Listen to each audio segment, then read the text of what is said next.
নিখিল, নিখিল, এই ছেলে মেয়েগুলো বেরিয়ে গেল, একটা বাড়িতে যে ফোন করবে তার না একটু রেসপন্সিবল না। আই নিখিল, ছোট ভাই।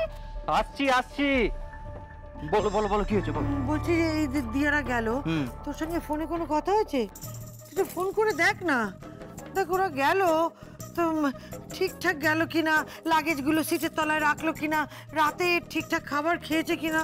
আমি আর্যকে বললাম খাবার করে দিই, তা আমার কথা শুনলে তো? এই জন্যই বলে 7 কোটি সন্তানের হে মুগ্ধ জননী, দেখেছো বাঙালি করে মানুষ করুন। আরে বড় ভাইয়া দিয়া বড় হয়ে গেছে, মা এত চিন্তা করার কোনো কারণ নেই। নিখিল, মায়ের কাছে না সন্তানেরা সবসময় ছোটই থাকে, তুই এটা ফোন কর না। আমি বুঝতে পারি না তুমি আর দিয়া কেন একই রকম বলো তো। হ্যাঁ, একজন স্টেশনে যেতে না যেতে ফোন করে বাড়ির খবর নিচ্ছে, আর একজন ওরা বেরোতে না বেরোতে একবার ওদের খবরের জন্য হাত পাক শুরু করে দিয়েছে। দিয়ার সঙ্গে আমার কথা হয়েছে, ওরা ঠিক আছে। আরে দিয়া ফোন করেছে, তুই আমাকে ফোনটা দিলি না? ওই হ্যাঁ দিনই, তার কারণ এই যে এখন তুমি আমার মাথার পোকা নাড়াচ্ছ, যদি ফোনটা দিতাম তোমাকে তুমি তো দিয়ার মাথার পোকা নাড়াতে, ওরা তো খেলা কনসেন্ট্রেট করতে পারতো না। না রে, সকাল থেকে না আমার মনটা ভীষণ খচখচ করছে। কেন, কি হয়েছে আবার?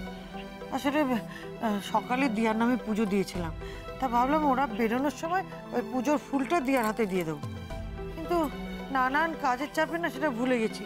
ওরা চলে যাবার পর তারপর খেয়াল করলাম যে ঠাকুরের সামনে ফুলটা পড়ে আছে। अरे कोई बात नहीं है बौमा, कोई बात नहीं है। আরে অত চিন্তা করছো কেন? তুমি ফুলটা দিতে পারোনি, এই তো। স্বয়ং বজরংবলী, স্বয়ং বজরংবলী আমার বড়নাথের সঙ্গে আছে, আর চিন্তা কি? ছোট ভাই বলো। সেইটা হয়ে যাক, বড়নাথ বউ যেমন করে হয়ে যাক। জয় বজরংবলী, জয় বজরংবলী। এই শোন শোন, একটা কথা বলি। আমি শুনেছি যে বড়নাথ বউ যেখানে খেলতে গেছে না, ওখানে নাকি দারুণ দারুণ তুই ওকে বলেছিস যে ফেরার সময় আমাদের সকলের জন্য প্যাঁড়া আনবে? শোনো, আগে ওদেরকে আসতে দাও, পেঁড়া কি বোঝা করে ঢেঁড়া পিটিয়ে ওদের ওয়েলকাম করবো, তারপরে আমি এই পুরো বাড়িটা আমি ছোট ছোট বেলুন আর টুনি বাল্ব দিয়ে সাজাবো, আমি ব্যান্ড বসাবো, আমি লোকজনকে ওয়েলকাম করবো, লোকজনকে খাওয়াবো, ব্যান্ড পার্টি বাজাবো, নাচবো, এবার জমে যাবে। আর আমি কি করবো? কি করবে? আমি করবো এই মোটা মোটা মালা নিয়ে বড়নাথ বউকে ওয়েলকাম এরকম করে না, এরকম করে। ও করো না, ওয়েলকাম করবো, আর তারপরে পার্টি যখন হবে বুঝো তাড়াতাড়ি টুইস্ট আসবে মাথা। আরে দাঁড়িয়ে যাও, দাঁড়িয়ে যাও বাবা।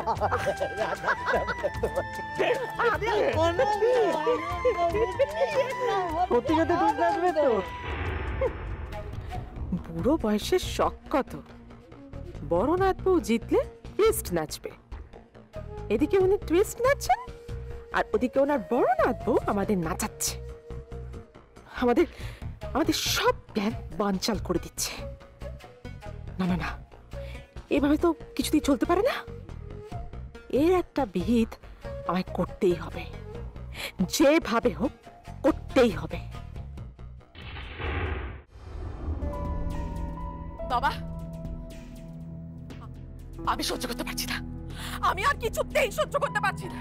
এত উত্তেজিত হচ্ছে কেন? হ্যাঁ, কি হলো নতুন করে বাড়িতে? বাবা, আমি আর তুমি যে প্ল্যানটাই করছি সেটা কোনোভাবে সাকসেসফুল হচ্ছে না। ওয়াই ওয়াই বাবা? উল্টে দিয়া তো হাতে চাঁদ পেয়ে গেছে। বাবা, দিয়া স্টেট চ্যাম্পিয়নশিপের ফাইনাল ম্যাচটা খেলতে চলে গেল, আর ও যদি ওই ম্যাচটা খেলে জিতে ফেরে তাহলে কিন্তু ও ধরাকে সরা জ্ঞান করবে, ওর মাটিতে পা পর্যন্ত পড়বে না। তুমি জানো নিখিল কি বলেছে? বলেছে যে দিয়া যদি এই ম্যাচটা খেলে জিতে বাড়িতে ব্যাক করে তাহলে নাকি এই বাড়িতে বিশাল বড় করে ভোজ সভার আয়োজন করবে, এই গোটা বাড়িটা আলো দিয়ে সাজাবে, ব্যান্ড পার্টি আসবে। কিন্তু বাবা, আমরা যে প্ল্যানটা করছি উল্টে তো আমাদেরই প্ল্যান বেঁচে যাচ্ছে।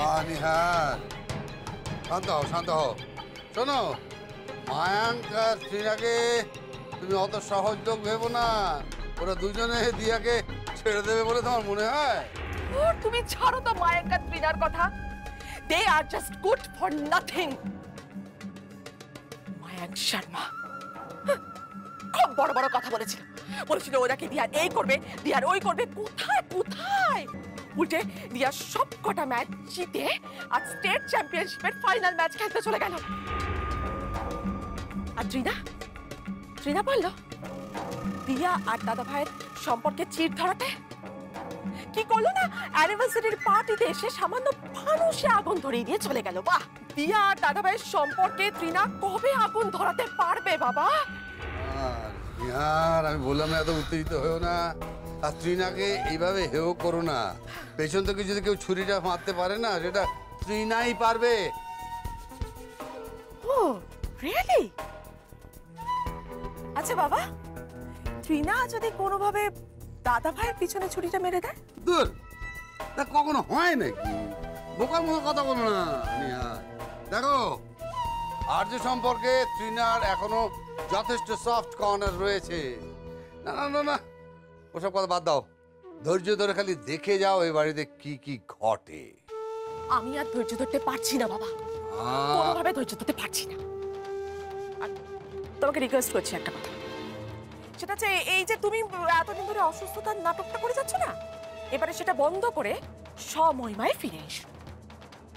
বিকজ তুমি এই অসুস্থতার নাটকটা বেসিক্যালি কি জন্য করছিলে? দাদা ভাই আর দিয়ার ম্যারেজ অ্যানিভার্সারিটা ভন্ডুল করার জন্য। পারো তো নেই কিছু করতে, যা হবার সেটা তো হয়ে গেছে। উল্টে তুমি যদি এই মিনমিন করাটা এখন বন্ধ না করো, তাহলে কিন্তু বাড়ির সবাই তোমাকে শক্তিহীন ভেবে তোমারই মাথায় চেপে বসবে।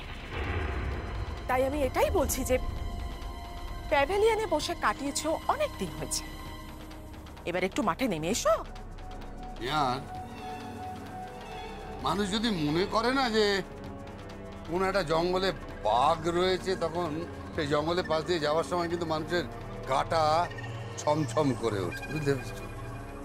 আমি সেই জঙ্গলের বাঘ, কেউ আমাকে শক্তিহীন ভাবতে পারবে না। তবে তোমার কথাটা আমি উড়িয়ে দিতে পারি না, তোমার কথারও যথেষ্ট মূল্য রয়েছে। হ্যাঁ, জঙ্গলে বাঘ রয়েছে এই মিথটা প্রচার হওয়ার আগে আমাকে একবার তো হালুম করতেই হবে, তাই না? বাবাইয়ের আরেকটা বন্ধু যে আর্য, এই বিষয়ে আমার কোনো সন্দেহ নেই। আর্য তার মানে এতদিন ধরে এই কথাটাই লুকোচ্ছিল আমার কাছ থেকে, শুধুমাত্র আমাকে খেলাবে বলে আর্যর কিডনি দিয়ে দেওয়ার মতো এত বড় একটা সিদ্ধান্ত নিয়ে ফেললো। বাবাই তার মানে রিজু, কিন্তু বাবাইয়ের তো কোনো অসুখ করেনি, তাহলে আর্য কিডনি দিচ্ছে কাকে? ওকে তার মানে রোজগারের টোপ দিয়ে ফাঁসানো হচ্ছে। কিন্তু কে ফাঁসালো ওকে? কে? মায়াঙ্ক শর্মা? তাই কি শালিনী বারবার বলছিল যে আর্য আসবে না?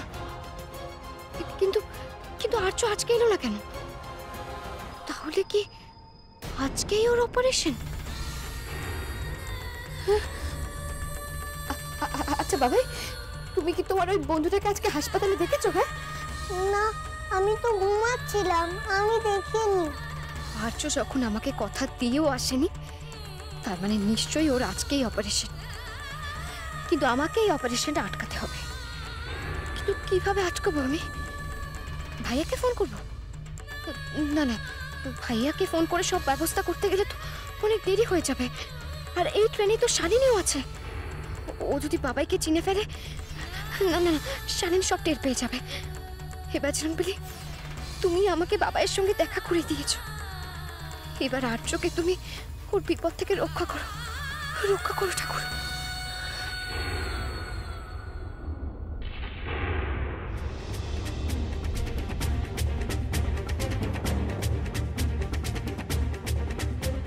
शालिनी, আমার ফোনটা দাও। क्या? तुम्हारा फोन मेरे पास कैसे आएगा? আমার ফোনটা আমার থেকে কেড়ে নিয়ে আমাকে আরো একা আরো অসহায় করে দেবে বলে তুমি প্ল্যান করেছো, তাই না? তবে একটা কথা তুমি খুব ভালো করে শুনে রাখো শালিনী, তুমি যতই আমাকে একা করার চেষ্টা করো না কেন, তুমি আমাকে কিছুতে একা করতে পারবে না। কারণ আমার আর্য সবসময় আমার পাশে আছে, আর আর্য যখন আমার পাশে আছে এবারে স্টেট চ্যাম্পিয়নশিপটা আমি জিতবো।